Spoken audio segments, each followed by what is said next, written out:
قیمتی چیز تو وقت تھا، لیکن ہم نے اس کو سب سے بے حیثیت کر دیا.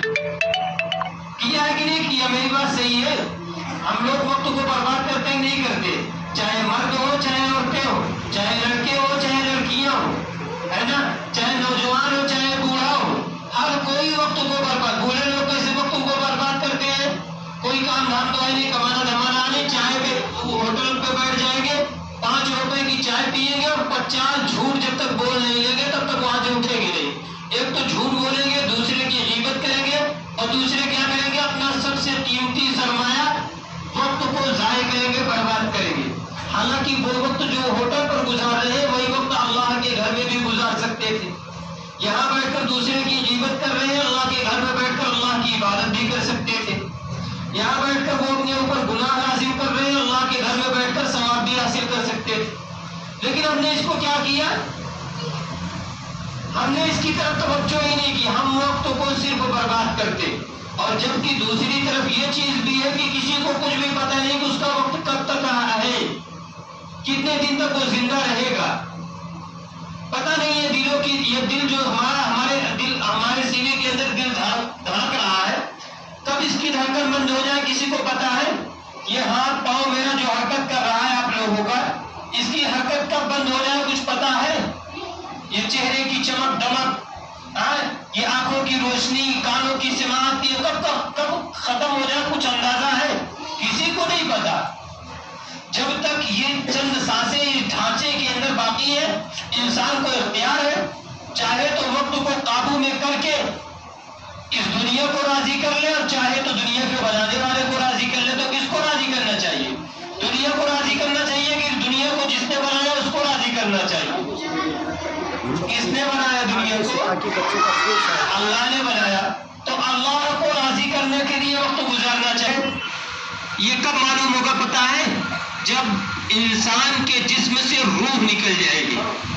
جب انسان مرنا ہے کہ نہیں مرنا؟ مرنا ہے نا. جب موت آئے گی انسان کے جسم سے روح نکل جائے گی، اور یہ ہاتھ پاؤں یہ جو حرکت کر رہے ہیں یہ سب مفلوج ہو جائیں گے، ان کی حرکت بند ہو جائے گی. تب کیا ہوگا؟ تب انسان کو پتہ چلے گا کہ یہ وقت کتنا قیمتی تھا، اس دنیا کی صبح شام کتنی قیمتی تھی، یہاں کا ایک سیکنڈ کتنا قیمتی تھا، ہے نا. تھوڑی دیر اللہ کے لیے بیٹھ کر عبادت کرنا، اس کو یاد کرنا، اس کا ذکر کرنا، یہ کتنا قیمتی تھا. اس کا علم دارالعمل سے جانے کے بعد ہوگا. دنیا تو دارالعمل ہے نا، دارالامتحان ہے. یہ اس کا علم یہاں سے جانے کے بعد ہوگا. جب وہاں پتہ چلے گا پھر انسان تمنا کرے گا، سوچے گا کہ کاش مجھے اتنا وقت مل جاتا،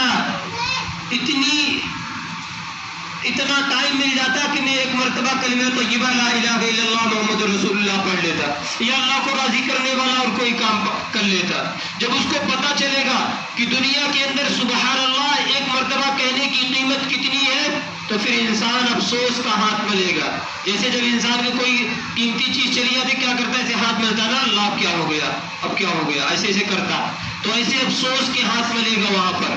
جب اس کو پتہ چلے گا کہ دنیا کے اندر سبحان اللہ الحمدللہ جس کو ہم چھوٹی چھوٹی چیز سمجھتے ہیں، یہ کہنا کہ اس کے بدلے میں آج کتنا اجر مل رہا ہے، کتنی نیکیاں مل رہی ہیں، جب انسان وہاں دیکھے گا تو اس کو افسوس ہوگا، اپنے اوپر ندامت ہوگی، شرمندگی ہوگی. لیکن وہاں کی شرمندگی، وہاں کی ندامت، وہاں کی ذلت یہ کسی کام نہیں آئے گی، کیونکہ اب ٹائم ختم ہو چکا. جو ٹائم آپ کو دیا گیا تھا اس کو ٹائم کو کیا کیا آپ نے؟ پب جی کھیلنے میں گزار دیا، آپ نے فری فائر کھیلنے میں گزار دیا، ہے نا، موبائل پہ ویڈیو گیم کھیلنے میں گزار دیا، یوٹیوب پر دنیا بھر کے کارٹون دیکھنے میں آپ نے گزار دیا. اس وقت کو آپ نے صحیح جگہ پر استعمال نہیں کیا، پڑھائی میں نہیں استعمال کیا، ماں باپ کی خدمت میں نہیں استعمال کیا، اللہ کی عبادت میں نہیں استعمال کیا، تو اب تم کو دوبارہ موقع نہیں ملے گا. آپ کو پتا ہے کہ یہ ہمارا جو جسم ہے، یہ جو ڈھانچہ ہے سب کا ہے نا، ایک جسم جثہ ہے سب کے پاس ہے، تو یہ 2 چیزوں سے بنتا ہے. یہ 2 چیزوں سے بنتا ہے. ایک تو ہماری ہاتھ پاؤں ظاہری شکل و صورت ہے، باڈی جس کو ہم جسم کہتے ہیں، ہے نا. ایک چیز اس کے اندر ہوتی ہے روح، جو دکھائی نہیں دیتی. ایک چیز تو دکھائی دے رہی ہے جسم، اس کے علاوہ بھی ایک چیز ہے کیا؟ روح۔ روح نہیں دکھائی دیتی۔ اللہ تبارک و تعالیٰ نے یہ ہمارا جو جسم بنایا دو چیزوں سے بنایا، اس کے اندر ایک جسم ہے ایک روح ہے۔ تو اب اس میں سے اصل کون چیز ہے؟ روح اصل ہے کہ جسم اصل ہے؟ ہاں شاباش، کیا اصل ہے؟ روح اصل ہے۔ جب روح اصل ہے تو سب سے زیادہ حفاظت کس کی کرنی چاہیے؟ اصل کی حفاظت کرنی چاہیے نا۔ مثال ایسے موڈی کی ہو جائے، سب سے زیادہ اہم اور اصل چیز کیا ہے؟ روح ہے نا۔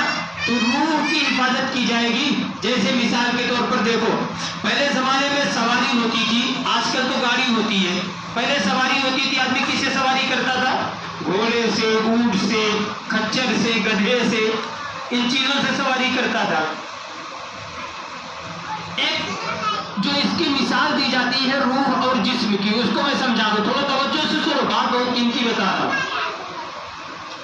یہ جو سواری کی مثال ہے وہ انسان کے جسم کی طرح ہے۔ انسان کا جسم جو ہے وہ سواری کی طرح ہوتا ہے، اور انسان کے اندر جو روح ہے یہ سوار کی طرح ہوتی ہے۔ یعنی اس سواری کے اوپر جو انسان بیٹھتا ہے، جو سوار بیٹھتا ہے، جس کو ہم سوار کہتے ہیں، یہ روح اس کی طرح ہوتی ہے۔ اچھا بتائیے،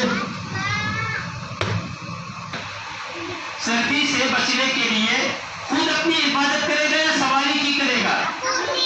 اپنی حفاظت کرے گا، کیونکہ اگر سواری کی حفاظت کرے گا تو پھر وہ کڑاکے کی سرد میں برف بن جائے گا، مر جائے گا۔ پھر سواری کس کام کی ہوگی؟ جب سواری ہی نہیں ہے تو سواری کس کام کی؟ وہ تو بے فائدہ ہو گئی۔